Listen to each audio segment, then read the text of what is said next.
Hola, ¿qué tal? Buen día. Me siento como Madonna con con este micrófono que se mueve un poco. Bueno, la idea es un poco pasar o explorar más a fondo la noción de Smart City.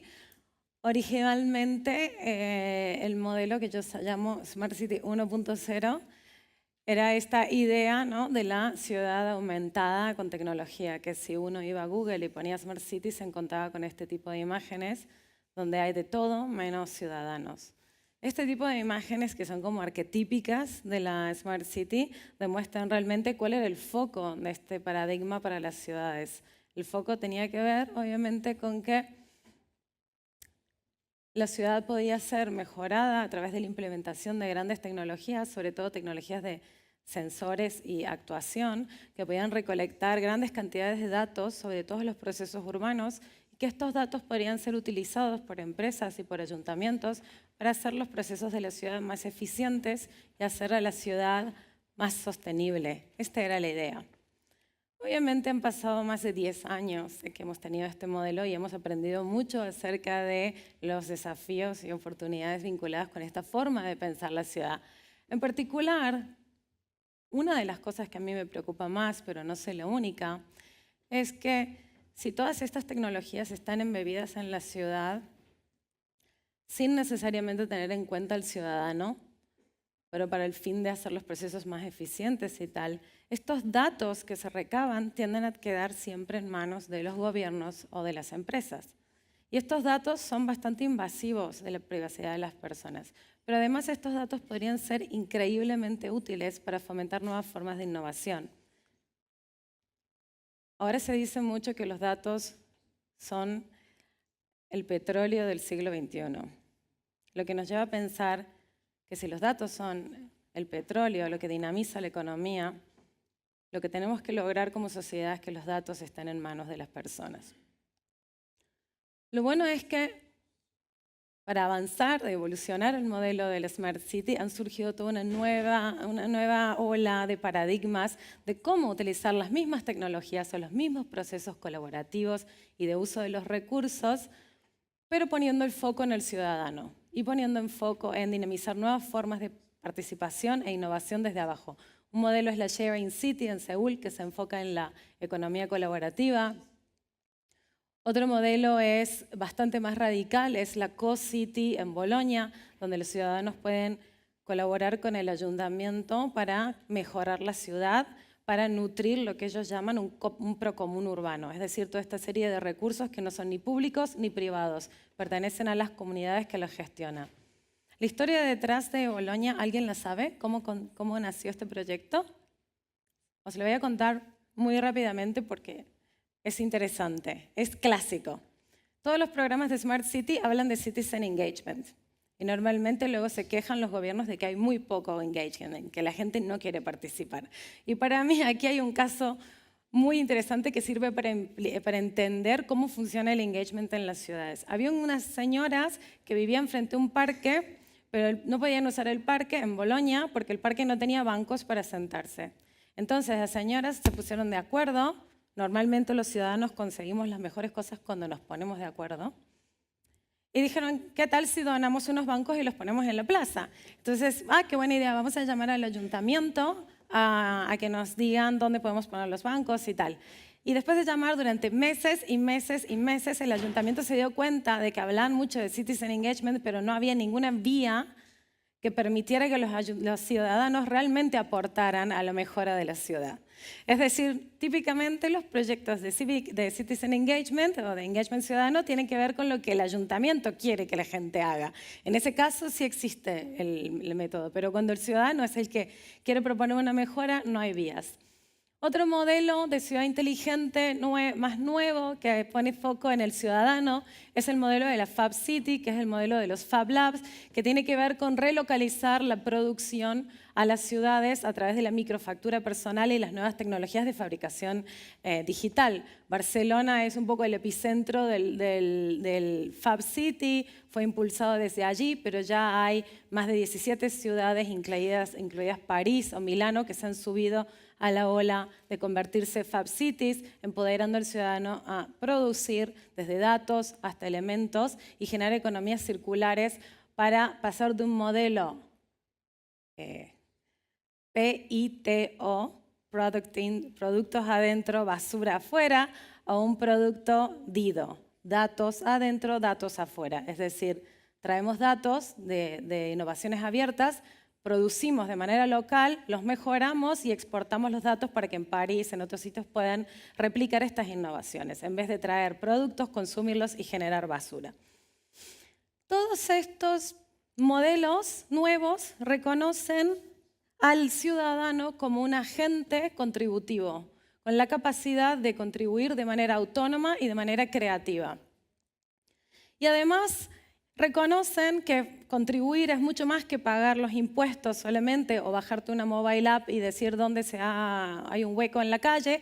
Hay muchas formas distintas de contribuir. El ciudadano productor puede contribuir datos, recolectar datos y ponerlos a disposición de la ciudad, puede contribuir, puede liderar comunidades para facilitar movimientos, puede ser usuario de tecnologías, puede cofinanciar a través de plataformas de crowdfunding, por ejemplo, y puede poner a disposición del bien común un montón de conocimientos que tiene.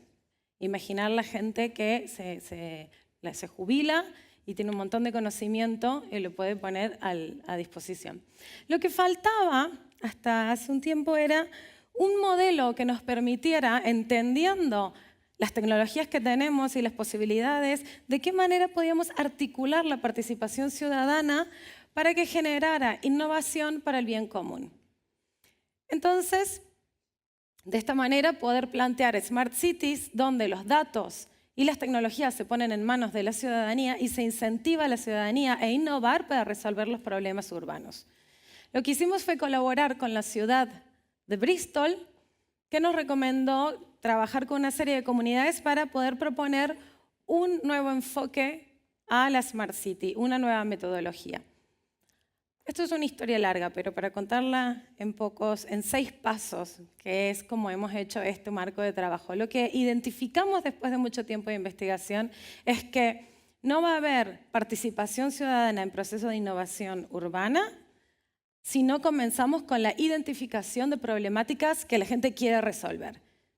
Esto es muy importante porque no siempre las problemáticas que le interesan a la gente son las prioridades del ayuntamiento. Y ahora vamos a ver unos casos. Sin eso es muy difícil que haya participación ciudadana. Luego tenemos que enfocar estos problemas. No todo se puede solucionar con tecnología y datos. Luego tenemos que coordinar procesos de diseño abierto de nuevas tecnologías. Esto es muy importante porque al co-crear las tecnologías con los ciudadanos hacemos que el diseño de las tecnologías tenga en cuenta los requisitos de la gente normal. ¿Quién de vosotros ha usado alguna vez un sensor? Hay una necesidad de diseñar las tecnologías de manera tal de que sean accesibles a la gente común, si no luego no podemos quejarnos de que la gente no las use, y a la vez empoderar a la ciudadanía con los conocimientos que necesitan para poder usar estas tecnologías de manera efectiva. Esto sucede en la etapa de diseño. Luego hay una necesidad de implementar estas tecnologías y ver si funcionan o no, que hay que cambiar y tal, de orquestar participación, haciendo que los datos que se juntan, las tecnologías que se crean, sean interesantes para un ecosistema, como decía Nacho, para emprendedores que los puedan utilizar, gobiernos y tal. Es decir, no quedarnos solo en el piloto de tecnología, que es tal cual ha funcionado la Smart City hasta ahora. Evaluar los resultados y luego volver a iterar. Este modelo lo aplicamos en Bristol, es conocido como Bristol Approach, lo podéis encontrar en Twitter, y nos permitió resolver el problema de las humedades en las casas. Había muchos proyectos de Smart City en Bristol y nunca ninguno se había enfocado en un tema que a la ciudadanía le importaba un montón, que eran las humedades en las casas. A través de un proceso de identificación, identificamos que había muchísimas personas afectadas. Es más, os diré que 86 millones de personas en Europa viven con niveles de humedad en las casas que generan problemas respiratorios, de alergias y tal. Esto no es un problema menor. Incluso hay gente que convive con esto, que esto es más importante que otros problemas, como construir un puente aquí o que se resuelva tal cosa por allí. Entonces, a través de un proceso de dinamización de la participación, enfocamos el problema y nos dimos cuenta de que si creamos nuestro propio Internet de las cosas, sensores que medían temperatura y humedad, podíamos identificar si el problema era de condensación, porque la gente se ducha con la ventana cerrada o calienta la ropa en los radiadores, entonces eso genera condensación, o era un problema estructural de humedades. Esto es muy importante porque si la casa es alquilada y tiene humedades, la responsabilidad de resolverla es del propietario de la casa. Y vosotros sabíais que si vives en una casa con humedad y encima tienes que pagar alquiler y los precios de los alquileres están subiendo todo el tiempo, encima tienes la doble de chances de gastar más dinero en energía porque calentar una casa con humedad es mucho más difícil. Entonces empezamos a descubrir que en realidad cuando hay problemáticas urbanas que tienen interés social, cuando tú tiras de ellas, coges un iceberg de verdad. Y empezamos a identificar cómo podíamos utilizar los datos de estos sensores creados de código abierto por los propios ciudadanos para resolver el problema. La historia sigue con los ciudadanos dándose cuenta de que podían identificar si había condensación o problemas estructurales de humedad y luego podían empezar a mezclar estos datos abiertos y, por ejemplo, poner por encima del dato del mapa de la ciudad la geolocalización de las humedades estructurales y el registro de la propiedad. Y de repente, ¿qué pasa? Esos propietarios que alquilan casas con humedades a precios de locos, de repente se acercan a querer solucionar el problema. Es decir, cambia el contrato social. Y esto nos demuestra que cuando los datos están en manos del ciudadano y los usamos de manera inteligente, ciertas estructuras de poder que existieron en las ciudades durante muchísimos tiempos empiezan a caer.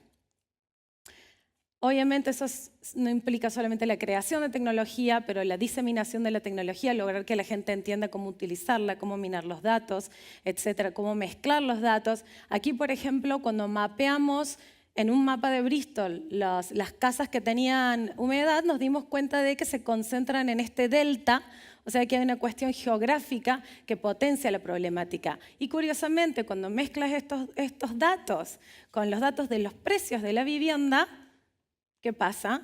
Que ahora un montón de gente sabe que estas casas tienen muchas más chances de tener humedad, entonces también pueden cambiar los precios. ¿Y qué pasa cuando uno agrega los datos de salud e identifica que las personas que viven en una casa alquilada con humedad tienen muchas más chances de ser hospitalizadas y que en el Reino Unido, donde está Inglaterra, donde está Bristol, gasta el NHS, la salud pública, gasta 15 millones de libras al año atendiendo a personas que viven con humedad. Entonces yo digo, si te gastas 15 millones al año, ¿por qué no me das un porcentaje de eso y dinamizamos un proceso de innovación social para resolver el problema, empoderar a la gente y crear innovación abierta?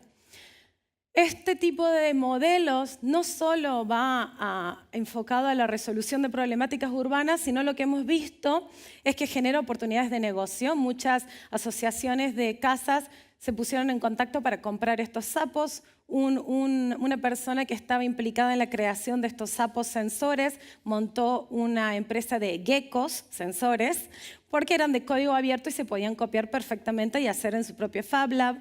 Generan muchos datos abiertos que antes no existían, nuevas redes y nuevos contratos sociales.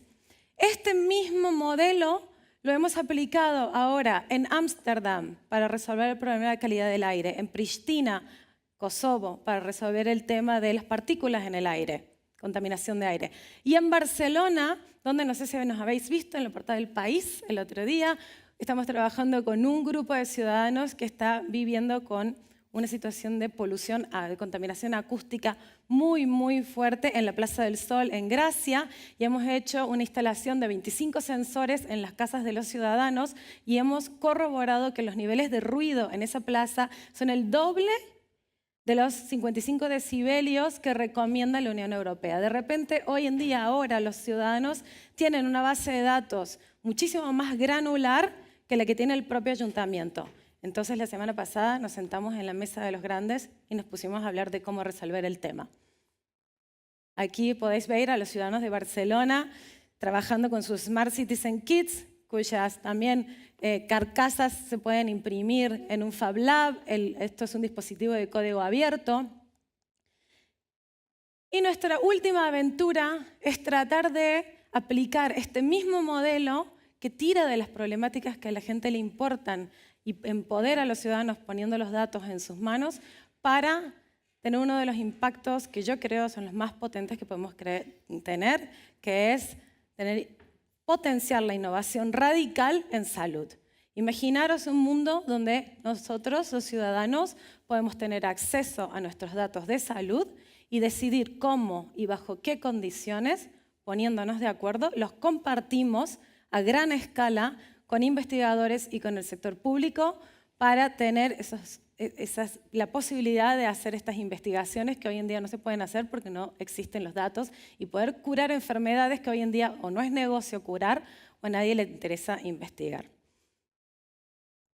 La idea es entonces repensar las ciudades en las que vivimos, las tecnologías que tenemos, a partir de la participación ciudadana, entendiendo al ciudadano como un agente contributivo y creativo e imaginando el enorme potencial que tenemos si los datos son nuestros, si las tecnologías están en nuestras manos y si nos ponemos de acuerdo. Gracias.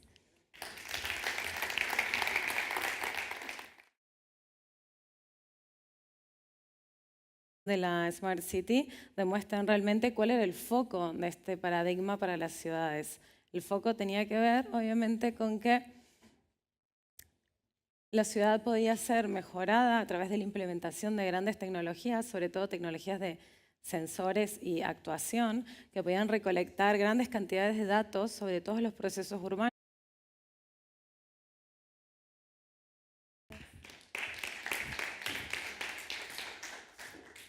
Hola, ¿qué tal? Buen día. Me siento como Madonna con este micrófono que se mueve un poco. Bueno, la idea es un poco pasar o explorar más a fondo la noción de Smart City. Originalmente, el modelo que yo llamo Smart City 1.0 era esta idea, ¿no?, de la ciudad aumentada con tecnología, que si uno iba a Google y ponía Smart City se encontraba con este tipo de imágenes donde hay de todo menos ciudadanos. Este tipo de imágenes que son como arquetípicas. En particular, una de las cosas que a mí me preocupa más, pero no sé la única, es que si todas estas tecnologías están embebidas en la ciudad, sin necesariamente tener en cuenta al ciudadano, pero para el fin de hacer los procesos más eficientes y tal, estos datos que se recaban tienden a quedar siempre en manos y que estos datos podrían ser utilizados por empresas y por ayuntamientos para hacer los procesos de la ciudad más eficientes y hacer a la ciudad más sostenible. Esta era la idea. Obviamente han pasado más de 10 años de que hemos tenido este modelo y hemos aprendido mucho acerca de los desafíos y oportunidades vinculadas con esta forma de pensar la ciudad.